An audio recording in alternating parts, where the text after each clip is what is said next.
Mr. Matt Hagberg. Hello. Thank you for coming on. Of course. So excited to have you. There's probably on one hand the amount of people that I go to if I am significantly looking for relevant, timely, kind of smack me in the face business advice that I trust. There's a small handful of people. You are one of them. Thank you. The go-to. I think you just need to be called like the Matt Hagberg at this point. I'll see if that branding's available somewhere. Well, if it's not, you need to be licensing it ASAP. Yes. I'm going to do that when we leave here. Yes, on the phone. Like you can do that on the run now. Perfect. We're talking about, you had asked the thing that I see that people struggle with when I go into businesses. So the biggest struggle with a company of any size is always a lack of clarity regarding the one thing that they're trying to accomplish. And when they figure that out and they have all their departments pointed in the same direction, then they can usually get there faster. And then you see them go into even a higher gear where they can do more things, understand how complementary products and services can also contribute to that goal. So that's usually what I see the most. The second one would be just the right team members. There's a lot of solopreneurs that refuse to bring on team members because they just can't do it as well. I'm actually one of those people. I really struggle with that. However, ironically, that's actually how I earned partnership into one of the companies that that was sold in 2018. I just got really good at finding team members that performed really well, and I traveled the country finding those team members and setting them up. But again, it was all surrounding a clear goal. It was, this is the goal. When we all come together, this is what we're striving for. So now let's move together. So it created the most profitable locations in the company, the fastest growing locations in the company, the most valuable ones, the ones that had the highest resale value. It all came down to everyone looking at the same thing as a goal. Yeah, making a point of focus. Yeah. And then just getting everyone to go towards that point of focus. Yeah. So I think something that I've seen as well in the businesses that I've worked in, because I've worked in corporate and mostly small businesses, but I have worked in a couple corporate. I was always, when I grew up, I was like, I'm going to work corporate because, it's less chaos. And anyone who's worked in corporate knows that's not not the thing, actually. The funny thing that I noticed in something that's more of a corporate or has like multiple locations is that what you were talking about, that there's less clarity and kind of like, well, we do this here and then we do this here, and kind of compartmentalizing, each individual area, and then everyone's kind of opposed to getting on board and working with the other teams to kind of run towards a specific goal. In that, what would you say or recommend with someone who's kind of in the middle of that, where they're like, okay, how do I get people synced together? Especially now that we're post-pandemic, like the pandemic shifted a lot of things. I think you and I both were fully aware 5 years ago that stuff should be done primarily online. One, for cost effectiveness, two, for just, ease of keeping something all in, things all in one basket instead of like scattered. And the pandemic pushed us in that direction where most people, like I remember a year before pandemic talking to a business owner who had had his business locally for 20 years, offering, a product and was profitable, doing well for himself, and still did not have a website. Right. So I had this conversation where I felt like I was just trying to massage some, like, hey, you have a profitable business. Why don't you have an online presence? And he was like, oh, well, I'm doing fine without it.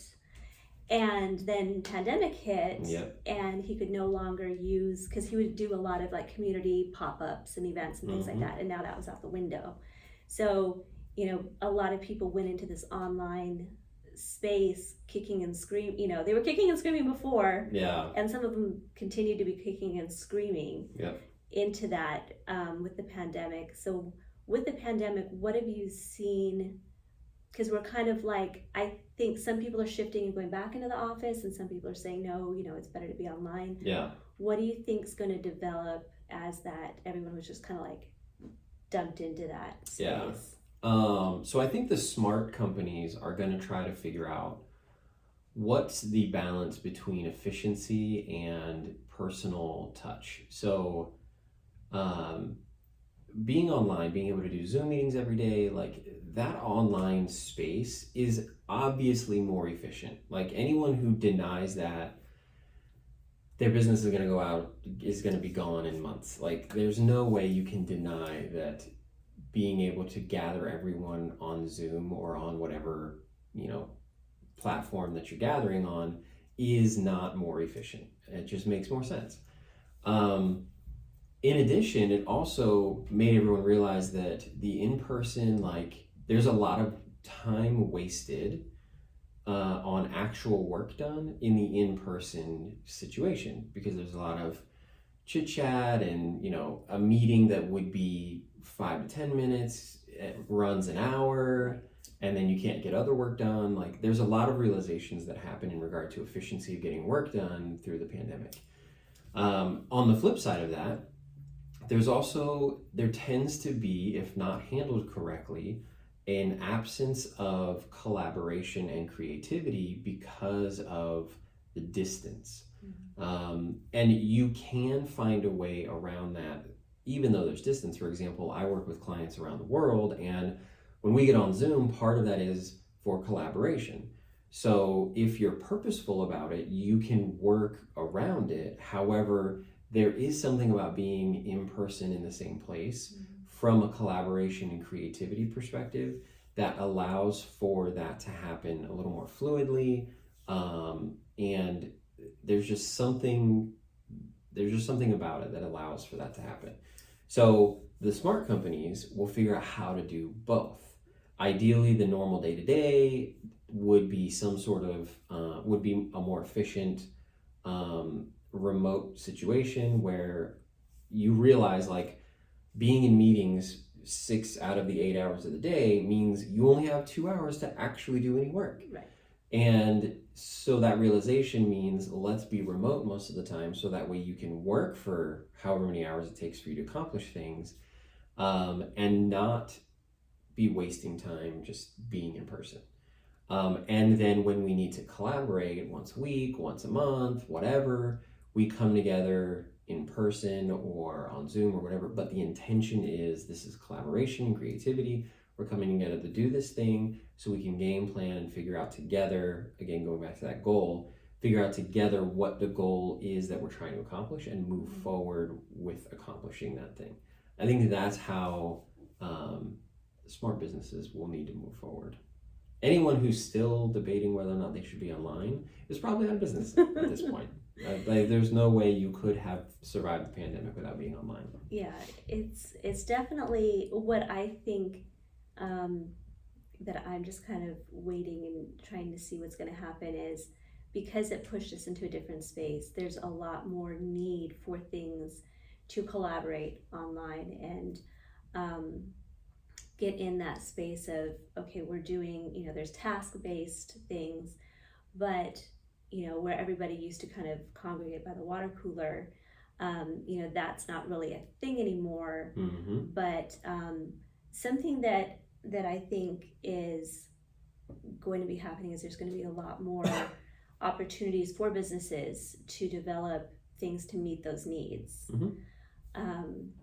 So I'm interested to see like how that's going to develop out because there's a lot of shift. Yeah, I mean, proof of that was the fact that the value of Zoom, I think, like 100x'd when the pandemic hit. Yeah. Slack got purchased, I think, by Salesforce for billions of dollars. Like the people who understand what the pandemic meant for transitioning online and just transitioning on how businesses operate. The major deals have been done. However, there's, like you said, there's still there's always evolution, and so there's always space for other companies to come in and create tools and platforms and all of the things that people need in order to collaborate. And I also appreciate that it created a huge focus on the difference between accomplishing something that actually benefits the business versus just working. Yeah. 8 hours does not equal you made more money for the company. Right. Making more money for the company equals making more money for the company. Right. It's one of the reasons why in the relationships that I have, I tell clients I will not spend a specific amount of time doing anything. We will agree on what an accomplishment is that needs to happen, and that's what we'll work toward. And whatever time it takes to do it, then that's how much time it takes. Right. And again, smart businesses, that's the way they're transitioning is rather than paying you hourly, how about I pay you to accomplish a goal that benefits the company? And smart employees are realizing this as well, because now they realize the thing that they were helping their company make money to do, it didn't take 8 hours. It took 1.5 hours. It's just all of the extra crap of work itself added an extra 6.5 hours onto that or whatever. So smart employees can now be self-employed, and rather than helping one company accomplish one thing in 1.5 hours, they can help 6 companies accomplish the same thing in 6 hours and get paid 6 times as much money, or at least 2 or 3 times as much, and become self-employed. And again, it always comes back to what's the actual goal of the company and who's making sure everyone is paying attention to that. Yeah. What do you think is, because you brought up psychology, and I noticed because I started working with you on a volunteer team first, and I really appreciated, because I've ran volunteer teams myself for many years and been a part of quite a few. What I really appreciated was your able to get people together and get them kind of pointed in a specific direction. And you didn't do it in I'm going to babysit, micromanage, that type of space that a lot of people think that that's really the only way to get things done is to micromanage and to babysit, and what I call babysitting. Because they're adults and they're either going to do what they're asked or they're not. Yep. The same thing when working with a business owner. You're either going to give them the direction to point them where they should go, and they're either going to take the advice or they're not. But in that space of a lot of businesses, as they're shifting and as they're bringing on team members, a lot of it has to do with, like you were bringing up, psychology and people's patterns and behaviors and things like that. What's something that you think, because I know you can unify people and kind of get them going down that path, and I've seen it many times. What's something that you found helps? Because when you do it, it's seamless. Like, it looks so easy for you. I've seen a couple of times where you're like, you get the face, and I'm like, oh, I'm going to go over here, this side of the room, until that's handled. But how do you do it? Because you make it look really simple to get everybody kind of going that one direction. Oh man, to be honest, I don't know that I know a clear answer to this question, and I know that it's taken a lot of effort and time, but everyone chooses to do something for their own reason, and they want to get something out of it. So rather than me trying to convince them that what I want them to get out of it is the right thing, all I do is I try to create a space where everyone can get what they want out of the experience, with the understanding that the best way for that to happen is for all of us to work toward a common goal, because then it will fulfill whatever it is they're trying to fulfill in themselves. And if I can be very clear on what that goal is, then it will help them to feel the accomplishment they're trying to feel, or whatever the emotional drive is for them to accomplish something. And that's really, and the understanding that as a team, we're going to move forward. And if you find out you don't want to be a part of the team, that's fine. there is no shame or harm or whatever in that. You will still be loved as a human being if you don't want to be on this team. And it's better for everyone to know as soon as possible who does and does not want to be on the team, so we can move forward faster rather than having to drag people along with us. So that's why it doesn't seem like I'm micromanaging or whatever, because literally it's just, hey, me and a group of people are going to go from here to there. If you want to be there too, come with us. But you'll have a role. You'll need to help us get there. And if you don't want to come, then that's cool too. Like, this is where we're going. If you want to join the party, then fantastic. If you don't want to join the party, then that's fine too.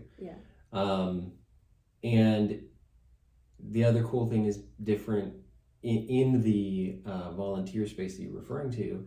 I don't know if you ever noticed all of the different personalities that were involved as well, because it ranged from people who didn't want to be seen by anyone to people who literally were on stage every week. Yes. And the tricky part there is, again, just letting them find their space on that team of, this is who I need to be to fill this role on this team, because this is the role that I'm best fit to fill. And then just letting them do their thing and moving forward. Yeah. And I think there's something that, and I've seen this in many businesses that I've worked with, is the communication piece between, whether it's a large company or a very small company, is so important to be, you need clarity, but if it's not being communicated or communicated properly or efficiently or regularly, everyone's just kind of like all over the place. Yeah. So, and I think that's something that, each business, because each business owner has their own set of, they're not a one-man band per se, even though they may be running as a one-man band, but they can't do all the things all the time. And I think that's probably something that you run into, is making sure that people know what their strengths are and where their weaknesses are. Yeah. So if you want to talk a little bit about that. Yeah. One of the things one of my, I guess, greatest accomplishments was when we sold the pest control company that I co-owned. I co-owned different locations. So there was the last location that I was involved with that we sold. What was cool was, while I was managing it, actually all of my locations, while I was managing them, there were multiple situations in which people were offered more money to go somewhere else, and they said no because they appreciated how they were treated at our locations, at our business. Because I allowed them, I would literally tell them, my goal for you is to help you be the person that you want to be, that tomorrow you're closer to that than you were today, and if I can help you be that, then that's fine. And I would tell them, if that means leaving here, I am perfectly okay with that. If you being the person you want to be means leaving here, then that's what I want you to do. Even if you become a competitor of mine, I will give you advice as a competitor of mine, because I'm more concerned about you as the human than I am about the business that we're running. And probably not ironically, it actually made most of them stick around and stay. And then when we sold that particular location, every single one of my upper management went and started their own businesses. And that made me really proud, because it meant that I was teaching them the tools that it takes to run a business on their own, which is why I put them in the positions that they were in, because I could literally disappear for weeks at a time, and they knew how to run their pieces of the business and as a whole, because every week we came back together and we talked about what needed to be done. So that was, I think that's the best thing that I've figured out in my time of leading, is like, be concerned about the human that you're leading, and they'll reciprocate with being concerned about you as well. Right. And it just builds on top of that. It's just care about them and care about their goals and care about what it is that they want to do. And these people stuck with me for years. There was one in particular that I told her that it was very obvious that she hated being where she was. She was supposed to be a teacher. She ended up getting pregnant, couldn't become a teacher because she needed to provide for her child. The dad wasn't consistently around, all this kind of stuff. She got into a position where she was in a serious relationship. They were thinking about getting married. She didn't technically have to work anymore because he made enough to support both of them, but I guess she was too afraid to quit. So literally, I sat her down, had a conversation, and I was like, I asked her again if her passion was to go be a teacher, and she was like, well, yeah. And I said, why haven't you done that yet? And all of the things people say to cover up fear. Right. And so I was like, okay, well, I'm gonna let you go. You obviously hate being here. Your performance has continuously gone down. I'm going to let you go because I would love to see you go do the thing you actually love to do. And she was livid. She hated me for that. Well, fast forward, I think it was 6 months, she messages me and she's like, thank you for doing that. That was the best thing anyone could have done for me. I'm currently, I'm in school, getting my certifications, and we're about to get married. Will you come to the wedding? So those are the things that, as if you actually pay attention to the human, you can help them along the way. And the little twist of me being me that you mentioned earlier is if you point out your comfort zone to me and I know where you need to be, which is right outside of it, I'm going to sometimes gently, sometimes not so gently, shove you outside of your comfort zone, in a safe way, not in a dangerous way. Because had I not known whether or not she could financially support herself, I probably wouldn't have done that. But because I knew those things about her life, right, I felt comfortable just saying, hey, you need to go do this thing because you're going to hate your life if you don't do it. Yeah. So yeah. That was something I was actually going to bring up as a story, because I remember you saying that I can't remember where we were. We were in maybe a business weekend development meeting, and you brought up that story, and you were talking about how you fired this woman and how she was just beside herself, upset at you, and I was like, oh, I could totally see Matt doing that. But I think something that so the volunteer team I was talking about earlier, it was production for our church. That's actually how and where I met you. And in that space that we were in that volunteer and production, there were many times where things had to be done and decisions made in a split second, with equipment or something perhaps unsafe with the equipment, different things like that. And one of the things that I think businesses don't necessarily, depending on how long they've been in business or what industry, or maybe it was their parents' business, the different circumstances affect things differently, but I think a lot of businesses get into a comfort zone. And I can't tell you, and I'm sure you have probably a longer list than mine, of business owners or entrepreneurs that say, this worked in the past, this worked for my father or perhaps even grandfather, or this family business, we've always done things this way. And that's not, they're completely in their comfort zone, and also don't want to think outside that box. Or perhaps comparing themselves to their competitor down the street doing whatever, and not shifting.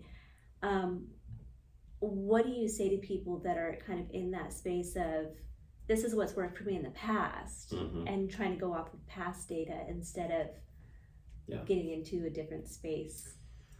That's always a difficult conversation, because you run into a few different personal hurdles. The biggest thing is, I try to identify whether or not they're even ready to actually have this conversation, or if they're just having it just to say that they had it. And there's been cases where people have asked for my help. I'll do a discovery call. We'll talk through what's going on, and then I'll come to the realization that they don't actually want to change. They don't actually want change to happen in their business. They just want to say that they had the conversation. Mm-hmm. In which case, I will not allow them to become clients of mine. Like, hey, this is what I would do if I were you. Good luck. Yeah. And just walk away. Whether or not they do it, I don't know. So, but for the people who are on the fence or whatever the case may be, I try to bring it back to, there's two different things that I try to do. Number one is I try to bring it back to what we were talking about with society progressing, but psychology maintaining. And then I try to like help them picture their business in a progressing society. And then I try to pull in examples of businesses that have done that and done it successfully in their industry, not in the industry, doesn't matter. And show them that like the people who don't end up falling behind and going out of business. A big one I usually go to is like Bed Bath & Beyond, Pier 1 Imports, like huge names for a long time, but they, for whatever reason, refuse to progress with society's progression. And because of that, went out of business. Some went bankrupt, some were on the verge of bankruptcy, those types of things. So that's kind of the journey I try to take them on, is like just storytelling of what happens if you do or do not choose to progress with society. And that's really all you're doing. It's not like you're changing the business. Mm-hmm. You're just making the business more relatable to the people that you want to sell your stuff to. And in order to do that, you have to keep up with society. Yeah. I think something that that I've seen too is the people that we network with a lot and kind of have in the smaller circle of people that we work with that are really like, let's just get stuff done. Yeah. And we don't say stuff. Yeah. But we're very, more or less like hyper focused. Like if we have to pivot, we have to pivot. Mm-hmm. If we have to go a different direction, we have to go a different direction. And all those things, a lot of it, sometimes we'll hit, people in general and ourselves will hit stuff that triggers us emotionally about change or not wanting to change or getting comfortable. Yeah. And then a lot of it is too like just learning and absorbing new information from people around us, mm-hmm. people that are mentors. I know you've mentored people. Mm-hmm. In your space, what's always kept you on that journey of, hey, we're not going to get comfortable in this space, and we're not going to, I've worked with companies where over a couple of months they went from, at one point they were initially making a couple thousand, maybe 10,000 per month, and within 3 months we're making 2.5 million plus per week. Mm-hmm. And there's a space of where you've got to get out of your head a little bit and develop and move on into that, where I'm getting mentored with somebody who's already been on this road. Yep. What do you tell people, and how do you yourself keep in that space of, okay, I'm still growing, I'm still like, you're never in the same space as when I see you several months ago even. I think the unfair thing about me is I've always enjoyed learning, and whenever you enjoy learning, maybe you consume, whenever you learn, it changes you no matter what, whether or not you want it to. So that, I think for me, that's a little of an unfair advantage, because it's just something I've always liked to do. And I don't see that ever changing, which is probably a good thing. Hopefully that'll allow me to live a really long, happy life. In saying that, I do find it interesting that the comment of like people don't like change, because that's not true. Because if someone was making $10,000 a month and then made $2.5 million a week or a day, that's a change that I'm sure they're happy about. So it's not change that people are unhappy with, it's the type of change.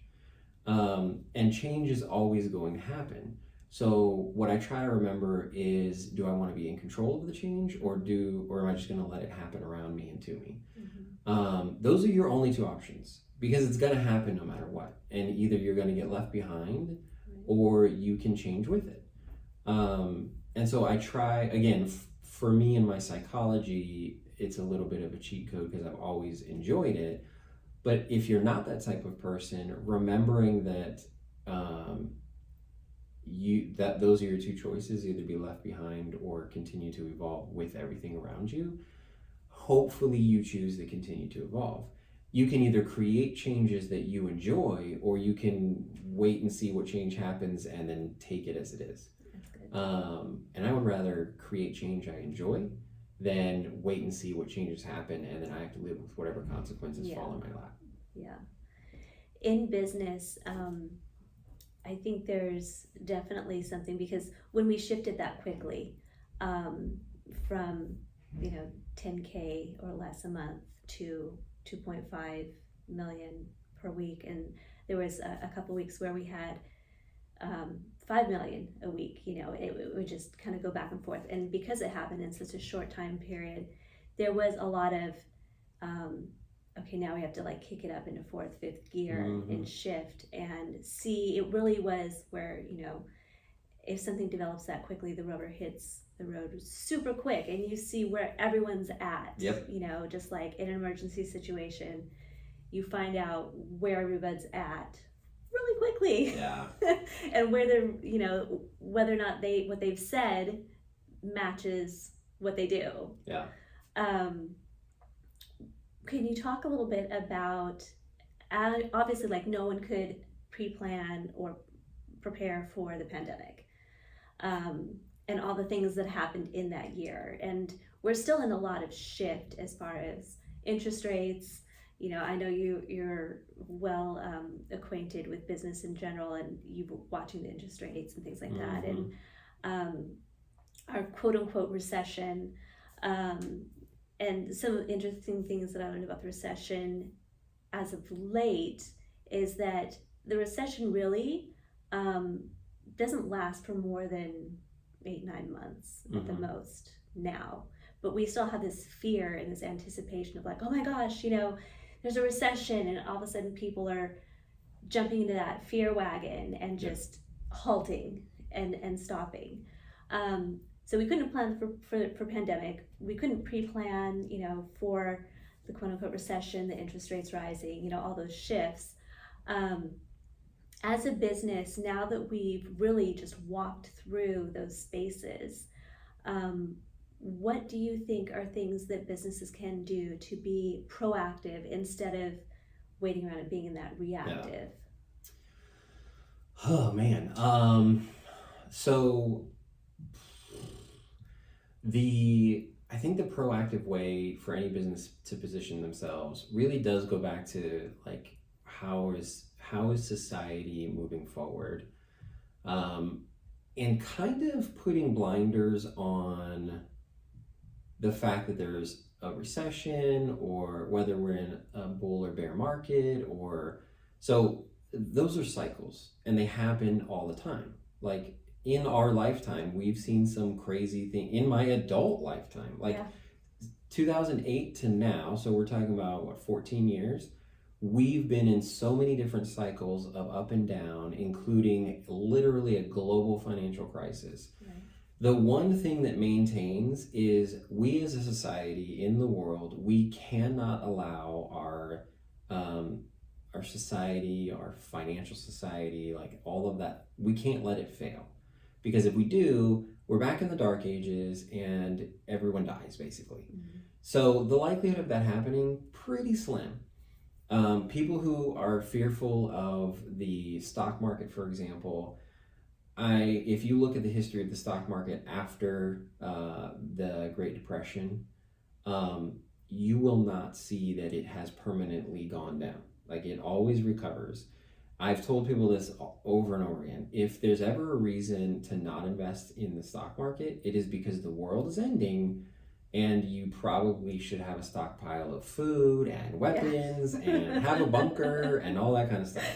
And if that's the case, you're too late, and who Right. cares anyway? Like, Yeah. doesn't matter. Since that's probably not going to happen, the chances are very slim.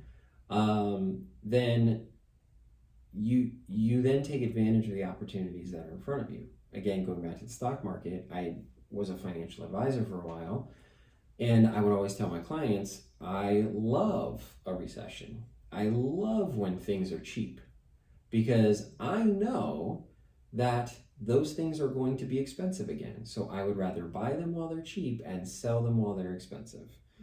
Same thing goes with business. If you're in a position, so for example, Zoom and Slack and all of those companies that saw the societal transition happening and positioned themselves to be in that in a place where they were the go-to tools for when the pandemic happened. The only difference is that the pandemic sped everything up. Right. It was headed that trajectory, and they probably would have gotten to where they're at now over the next like 10-ish years. Right. But the pandemic forced everything to fast forward 10 years, and so it just happened a lot faster. So really that's as simple as it can get. Just pay attention to the way society's wanting to live their lives and to perform, and create the things that fulfill those wishes and solve those problems. And you'll be able to progress as society progresses. If you can then, and that's just to have a successful business, you're perfect. If you can get into like the fortune telling Steve Jobs kind of stuff, then you're like 0.001% genius. And in that case, you're way above my pay grade, and I don't know what to tell you. There's no way I could tell Steve Jobs, like, this is how you should make the iPhone before I even thought about the fact that the iPhone could be a thing. Mm-hmm.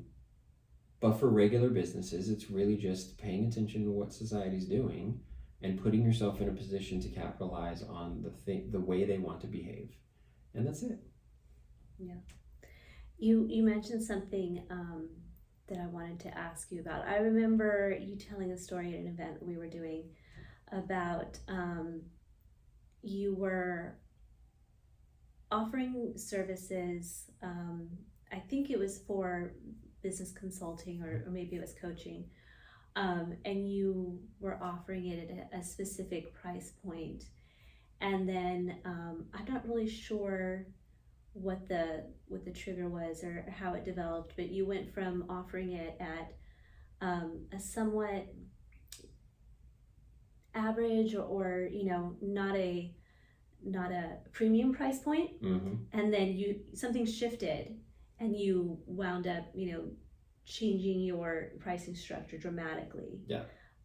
If you want to share a little bit about that, because I think there's, and I've experienced this as well, where there's you're kind of undervaluing yourself, more or less. Oh yeah. And how that came about. Well, yeah, so it was actually a couple of things. So when I went into business for myself as a business strategist and consultant, I decided that the lifestyle I wanted was I maintain usually between 5 and 10 clients at any given time, because my time is the most important thing to me. So that allows me to have the kind of time I want. So I set a price point, and then as I got above 5 clients, I increased the price point. Mm-hmm. So as I got more clients and some cycled out, and I kept doing this. So every time that I exceeded a certain number, usually it was 5 or 7, then I would increase my price point. And every time it cycled back out and I got new people in, I was bringing them in at new price points. That's usually how I advise people who are just starting out to run their practice, because it builds belief in yourself, right, that you're worth that. Because if I'm charging, for example, if I'm charging $1,500 a month to manage somebody's Facebook ads, for example, and I get 10 people coming to me paying $1,500, then that means my services for at least 10 people is worth $1,500. So as I have, 2 people fall off, I'm going to bump it up to $2,000 or $2,500. And then as I sell people at 2,500 and then I have 10 people at 2,500, I've proven to myself I'm worth 25. So I just keep that cycle going. So it was a combination of that, and there was this other realization that I got to where there are parts of me that are still a control freak. And if I'm in someone's business, I don't like dragging them kicking and screaming, as we've talked about, to do the things that I would recommend that they do. So I also created a situation where literally I could just take control of the whole process and just say, okay, go make these things for me and I'll handle everything else. Mm-hmm. And so that became my premium product because it solved my problem of getting the owner out of the way of progress, but it also solved the owner's problem of being in the way of progress, of not understanding and not wanting to understand how to move forward because they had other things to focus on. Right. If you are, for example, if you're a baker and the thing you do and love doing is baking, but you can't figure out how to sell your stuff, it is not in my best interest as your marketing consultant and strategist to teach you how to go do those things. It's in my best interest and your best interest to just go do them for you so you can focus on doing more of the thing you're good at and I can focus on doing more of the thing I'm good at. Yeah. So I built out a premium service that provided that as well. So it was kind of a combination of I want my life to look a certain way and my business to look a certain way, but I also want to make sure I provide a service that removes as many hurdles for the client as possible so they can go do the thing that actually makes them money. Yeah.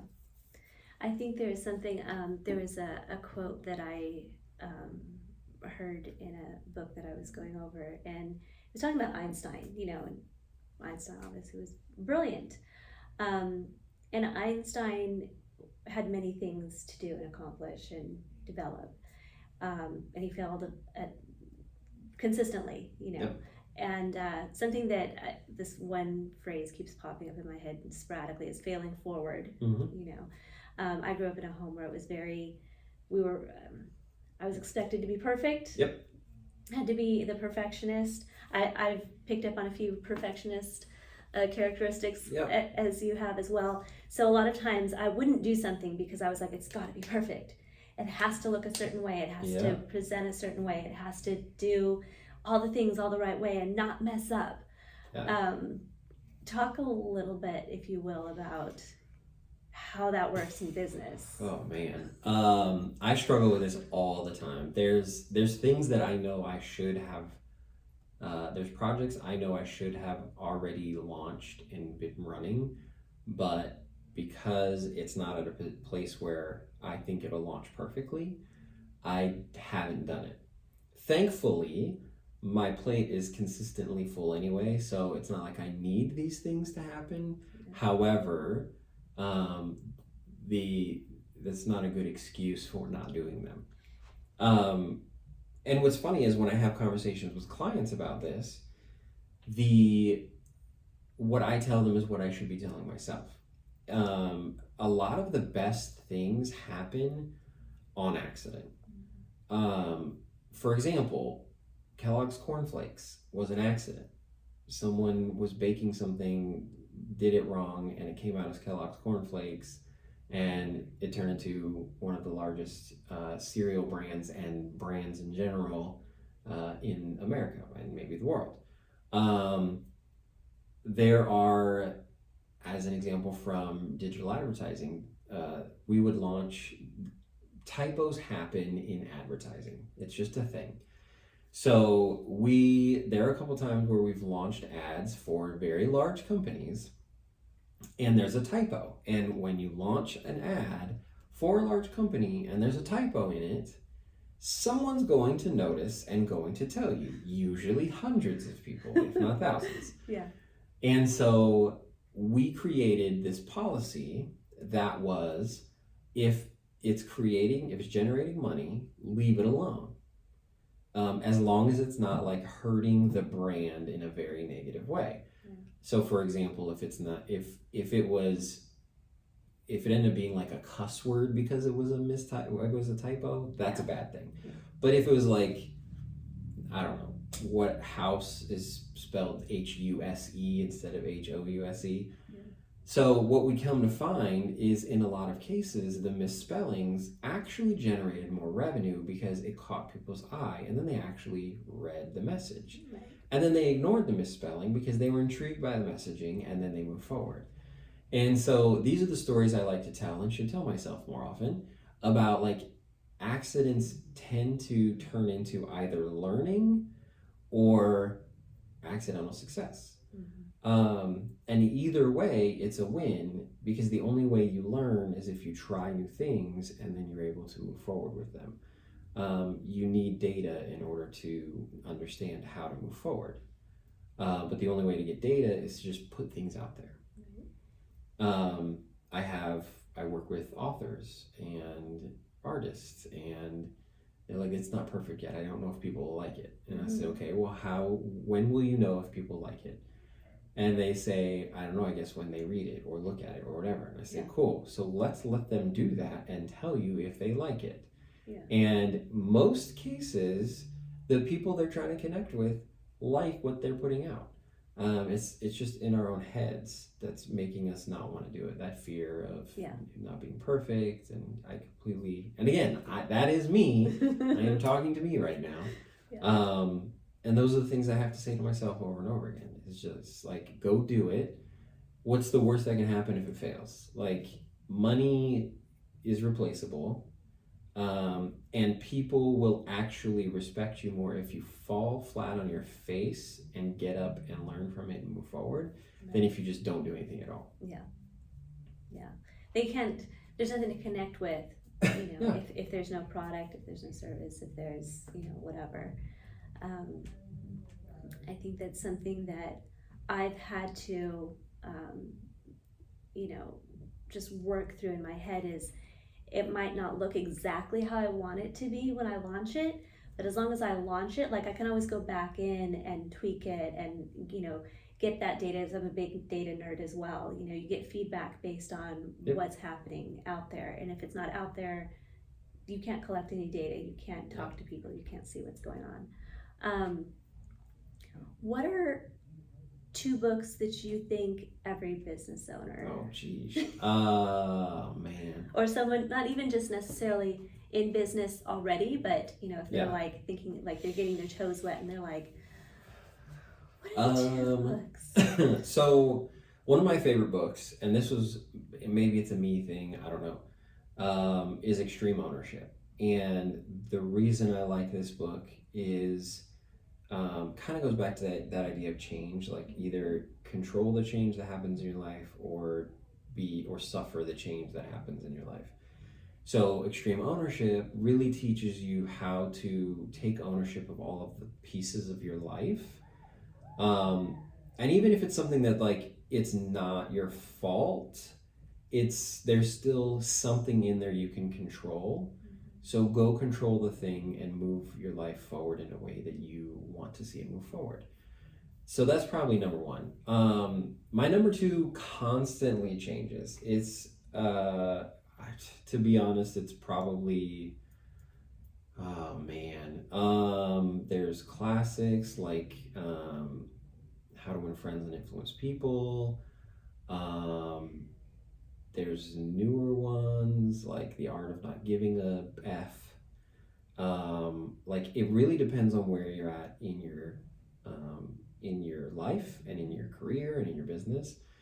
The thing that I heard this one time from actually Stephen Larson. It's called Just-in-Time Learning. So the idea is, whatever you're facing at that time, you go find the person, the book, the podcast, all of the things that teach you how to overcome the thing you're facing at the time. If you're facing a death in the family, you should probably understand and go read and figure out how to move through grief. If you're needing to understand how to grow a team, then you should go seek after knowledge to do that. So that's why I say that always changes for me because it depends on the evolution I'm in, the season I'm in my business, in my personal life, things like that. It's just the extreme ownership one always applies all the time. Yeah. I guess technically the one that I've learned from the most would actually be the Bible, because if you read how Jesus treats people, and then you treat people like that, you will have an army of people wanting to see you win. Right. So I guess that would be technically my first, and then the other one would be my second. Yeah. What's a tactic that you feel is important to do every day in a business space when you're running a business? Man, every day.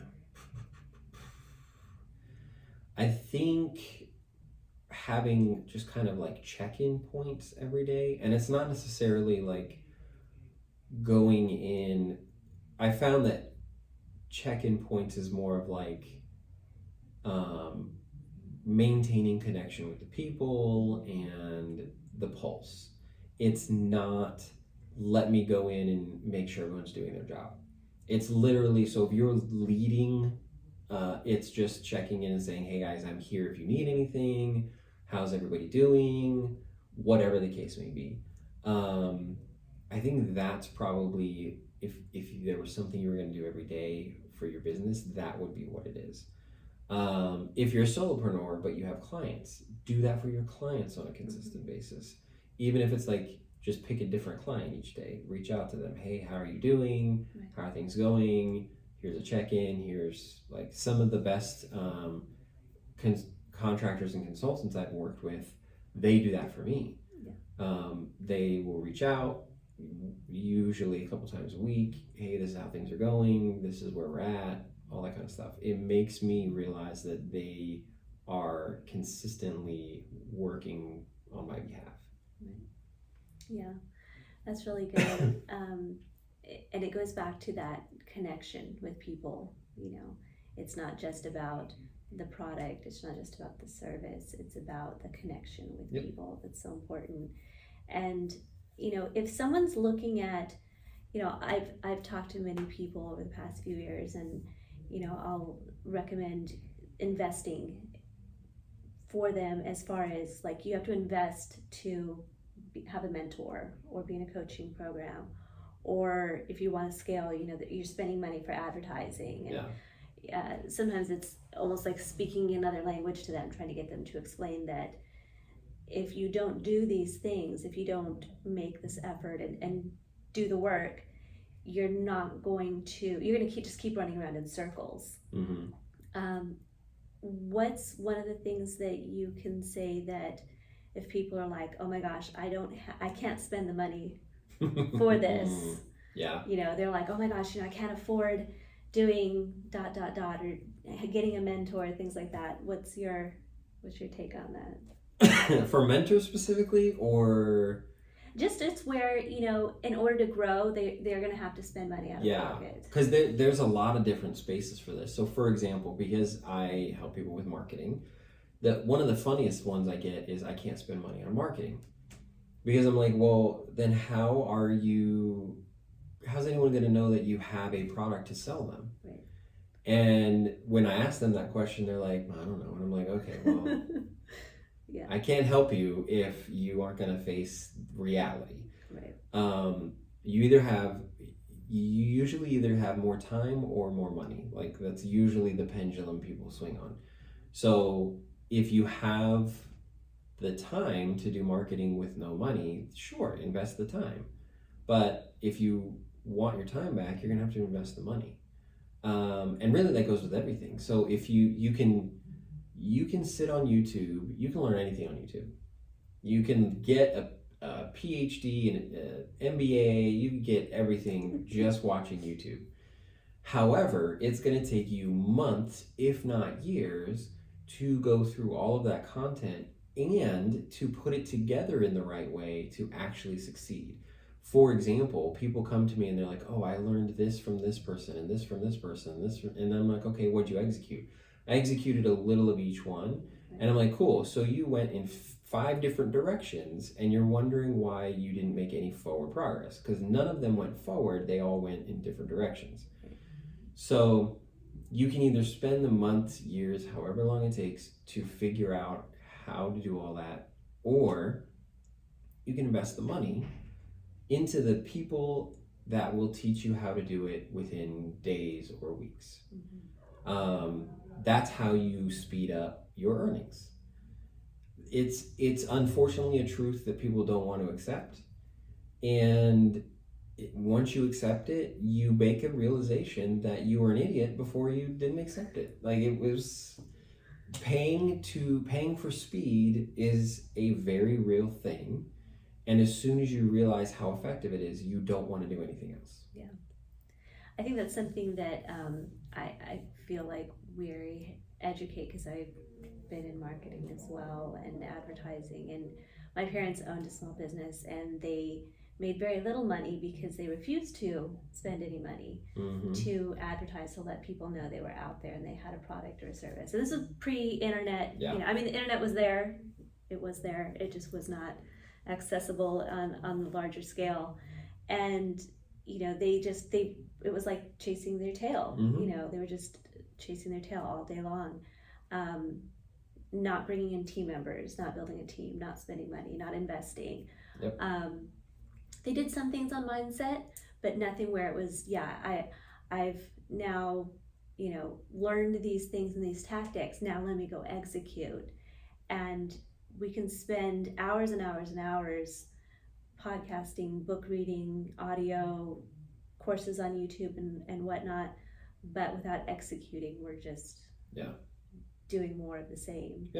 And it really is about getting in that vehicle. Like, you can get I'm a car person, I love cars, and you can either spend the money for, you can go get a bike, you can take a skateboard, you can walk, or you can get a vehicle that's gonna get you from point A to point B much faster. And mentors do that, marketing does that, building teams, training the teams, all of those things. Just, are you gonna walk there, or are you gonna get in a vehicle and actually get through? I like to use the mechanic analogy. So, and it's funny because this was a conversation that I had with myself because of a conversation my brother like changed his own brakes or something a few weeks ago, and he was telling us about it, and I'm like, why would you do that? So the mechanic analogy is essentially like, if you own a car and something's broken, you have 2 options. You can either go fix it yourself, which means you have to learn how to fix it, you have to go find the parts, you have to do, and that could take days, weeks, whatever, or you can bring it to a mechanic and get it done in a day.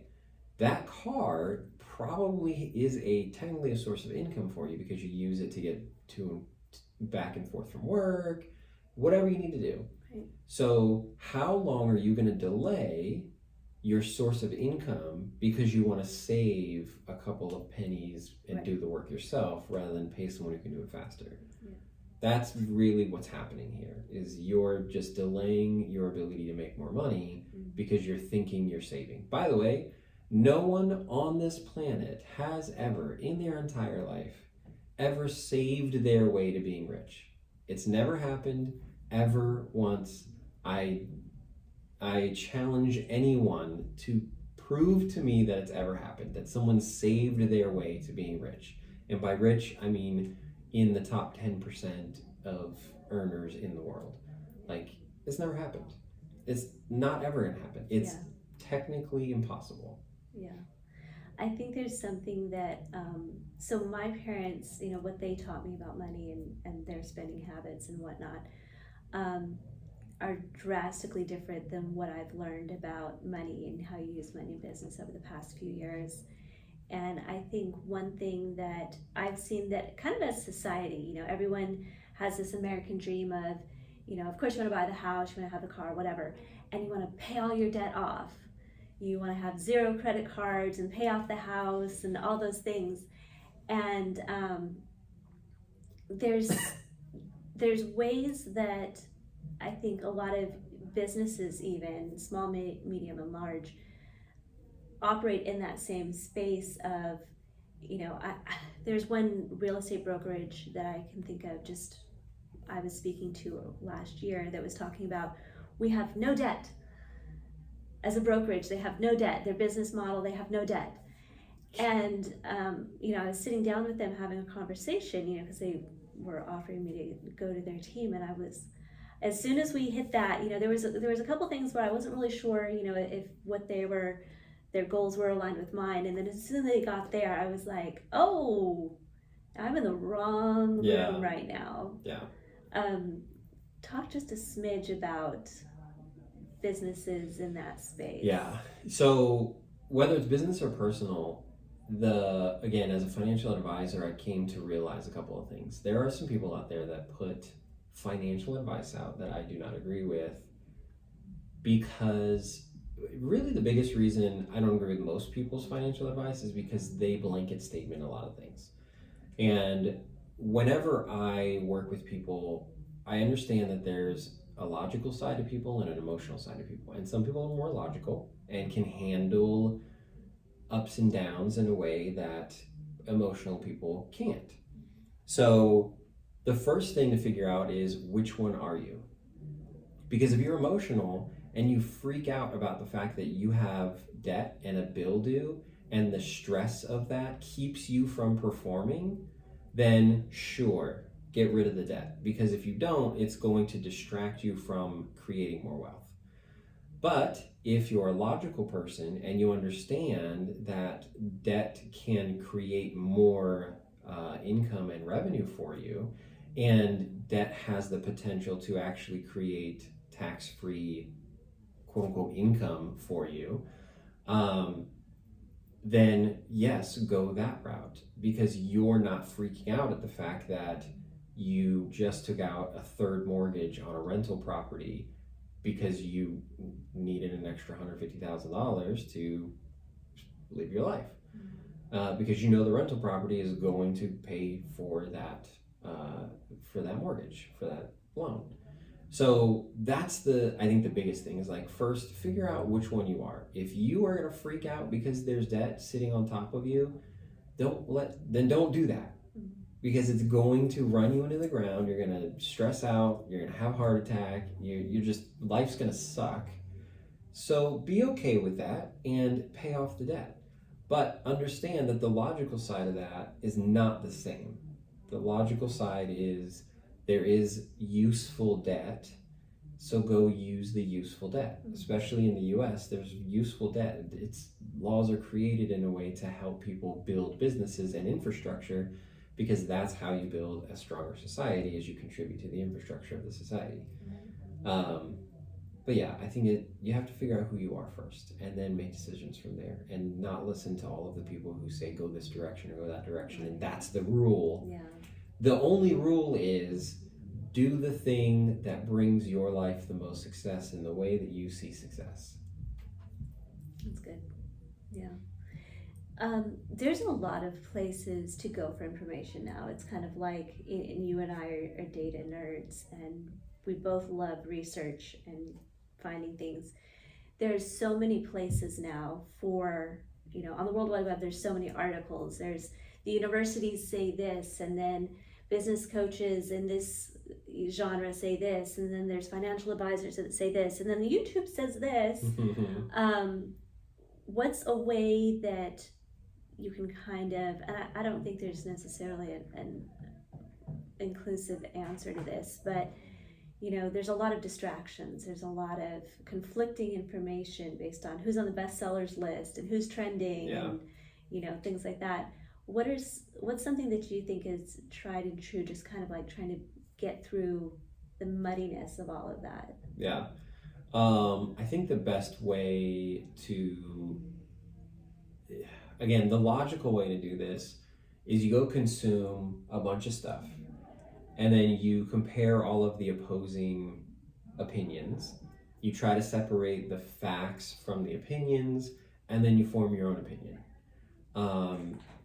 The biggest piece of that being learning from everyone who has experience with the subject matter, whether or not you agree with them in your current state of mind on the subject matter. There's a book I read about Lincoln, and one of the things that he did was when he was elected president, his cabinet was made up of all of his opposition. Mm. It was everyone who would contribute in a meaningful way in every direction that anyone that they represented in the country would potentially go. So that way he could make an informed decision based on what the actual population thinks, rather than just, for example, as this is not a political statement, if you're Republican or Democrat, keeping just people around you that only believe in the things that you believe in, that can cause problems. It creates more division, and division actually ruins a country, and that's not how you do that. So gather all the opinions, all the opposing opinions, everything that anyone ever had about the subject matter, and then form your own opinions based on everything that you hear. Yeah. That's the best way I know how to do that. Yeah, living in a vacuum can get very dangerous very quickly if you're running a business. Yeah. Yeah, it's a very delusional way to live. It is, yeah. And you have no idea how to actually interact with normal people. Right, yeah. Yeah, there's a lot of society and cultures that you just, it's kind of, I think it's more than one part. Like part of it is habit, way you've always done things. And then part of it is, it's comfortable and it's hard to get out there and just go up to someone or speak with someone who doesn't believe anything that you believe and will sit there and argue with you.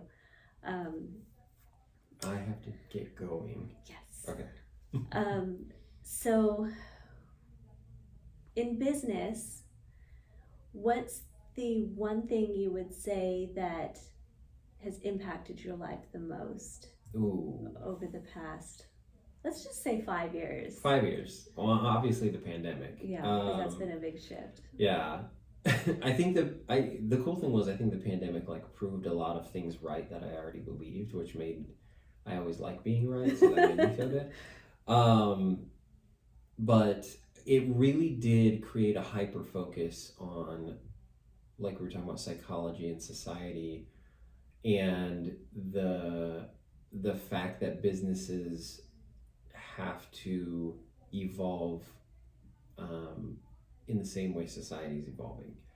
And that's the best way for a business to maintain success and to make sure that they're consistently providing a solution for the society they serve, is being able to pay attention to that. And because it was, I think the pandemic allowed for a unique situation where the change happened so fast that within months, we got to see what technically we would normally see over the course of years. And it made it a lot easier to sit back and observe this and be able to react to it and understand it better, because when it's laid out over the course of years, you kind of forget about it. Right. But when it's, okay, you have to react now or you're going to go out of business, then it creates that situation of actually needing to pay attention to it, or there's really bad ramifications. You can't sit by and do nothing because something bad will happen if you don't. Yeah, that's good. Well, thank you so much for coming. Of course. This is things that, stories and experiences that people spend a lot of money to pick your brain. So I appreciate you coming out very much. And I would love to have you come out again in the future. Yeah. And just kind of go through some of the things to do, things not to do, and how to get out of the I think what you do a lot is how to get out of your own way. Yeah, I'm more of a therapist than anything else. You are. Thank you. Yeah, for sure.